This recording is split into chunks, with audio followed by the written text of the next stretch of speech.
Dan saudara, saya dipahamkan, ada sesurat saya tengok yang dikirimkan melalui media massa, saudara, oleh ahli parlimen daripada Kuala Kangsar. Itu Yang Berhormat Datuk Iskandar Zulkarnain. Beliau adalah ahli parlimen Kuala Kangsar, membuat kenyataan media. Hari ini, saudara, saya baca kenyataannya, saudara. Setelah meneliti rintihan berterusan pengundi dan menitik beratkan keperluan mendesak untuk menangani masalah krisis kenaikan kos sara hidup yang melanda kawasan saya sebagai ahli parlimen Kuala Kangsar dengan ini mengambil pendekatan untuk menyokong pimpinan yang amat berhormat Perdana Menteri mulai tarikh kenyataan ini. Jadi ketika dia ambil keputusan, dia menyokong. Dulu kita dah cakap, tak apalah, malah kita nak bagi tahu, saudara. Kita kata kalau sokong bangkang, itulah jadinya. Kalau bersama kerajaan, lain, saudara. Dan katanya keputusan saya juga bertujuan menilai sama ada Yang Amat Perdana Menteri adalah ikhlas dan akan mengutarakan janjinya bahawa peruntukan akan disalurkan kepada setiap ahli parlimen yang menyokong dasar-dasar kerajaan perpaduan. Saya percaya ekonomi negara perlu ditingkatkan demi kemakmuran negara dan kesejahteraan rakyat. Oleh demikian, saya menyokong Yang Amat Perdana Menteri atas apa-apa usaha yang dilakukan untuk mengukuhkan ini ekonomi negara. Jadi katanya, bagi mengelak sebarang keraguan, perlu dijelaskan dan ditegaskan bahawa saya tidak akan tinggalkan apatah lagi khianati bersatu. Pula dah. Dalam apa juga keadaan atas prinsip taat dan setia kepada parti. Biarpun berkemungkinan saya berdepan dengan risiko sebarang tindakan disiplin oleh parti. Saya tak sanggup melihat pengundi-pengundi di kawasan saya terus terbiar dan ketinggalan hanya semata-mata kerana perbalahan naratif politik. Saya dengan ini mengambil keputusan untuk menyokong inisiatif-inisiatif kerajaan dalam hal-hal yang mengutamakan kebajikan rakyat sehingga pilihan raya umum seterusnya. Jadi semoga Allah sentiasa memberkati Malaysia dan rakyatnya.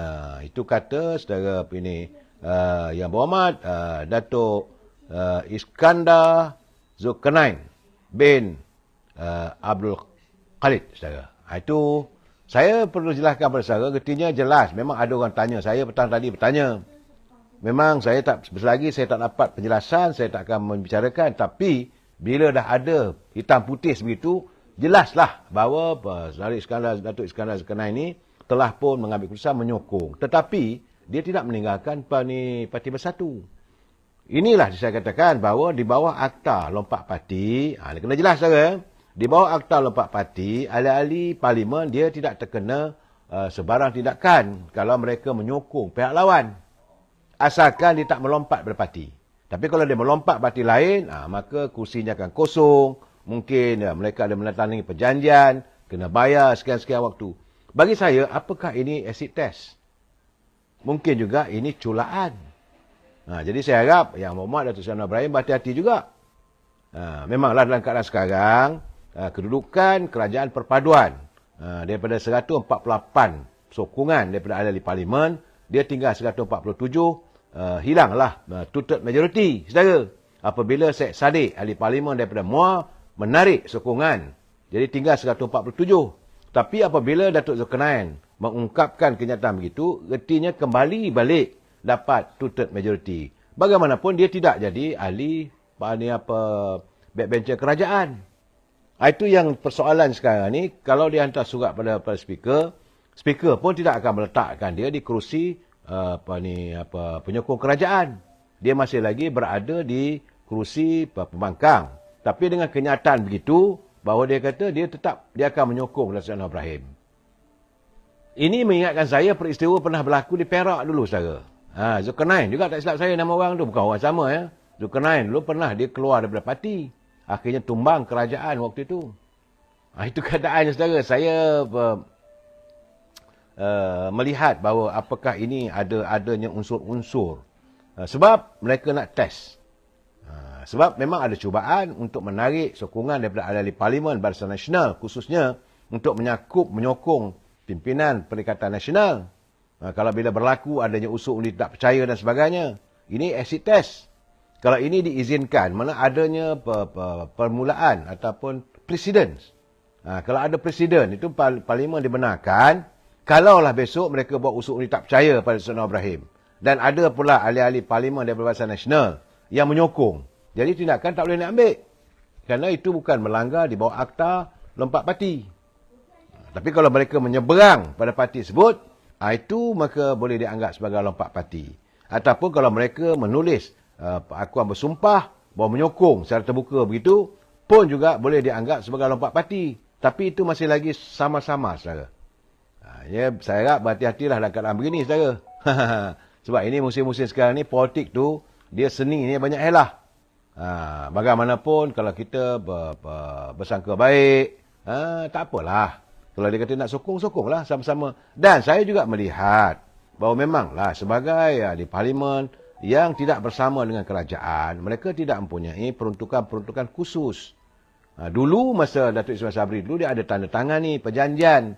Sewaktu beliau menjadi Perdana Menteri, beliau ada menandatangani perjanjian kerjasama antara pimpinan kerajaan dan parti pembangkang.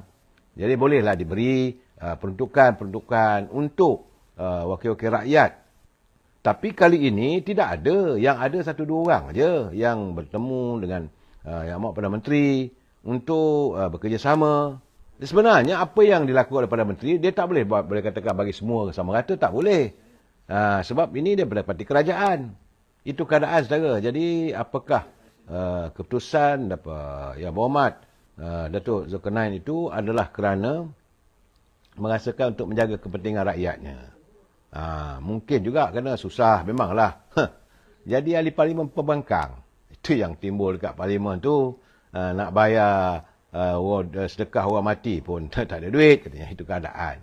Saudara, itu keadaan.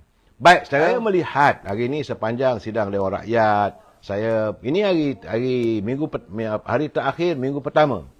Dari awal saya nyatakan, saudara, nampaknya hari Senin, Selasa, Rabu, saudara, 3 hari adalah sedikit tenang.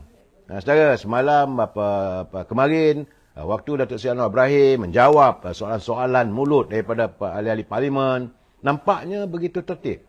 Tetapi tiba-tiba hari ini, saudara, tiba-tiba saja suasana tenang tiba-tiba bergelora, saya. Ketenangan persidangan Dewan Rakyat yang bermula daripada hari Isnin nampaknya tercemar lagi. Apabila akhirnya timbalan speaker Alice Lau Keong. Saudara, sesabar-sabarnya Alice Lau Keong, saya lihat antara speaker atau timbalan speaker yang sabar adalah Alice Lau. Tapi hari ini dia hilang sabar, akhirnya dia mengambil keputusan mengusir keluar ahli parlimen daripada Pendang, iaitu Datuk Awang Hashim. Jadi akhirnya, saudara, tercemar jugalah. Dan kita mengharapkan selama setengah jam, saudara, tak habis-habis. Orang ni bangkit, orang tu bangkit. Ceritanya lain tak ada, saudara.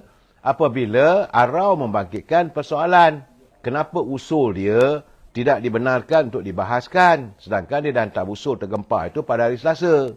Dan usul berhubung tentang beras negara ini yang dikemukakan oleh Saudara Taufik, yang ahli parlimen Sungai Petani, itu Taufik, Saudara Dr. Muhammad Taufik Johari, diberi layanan katanya.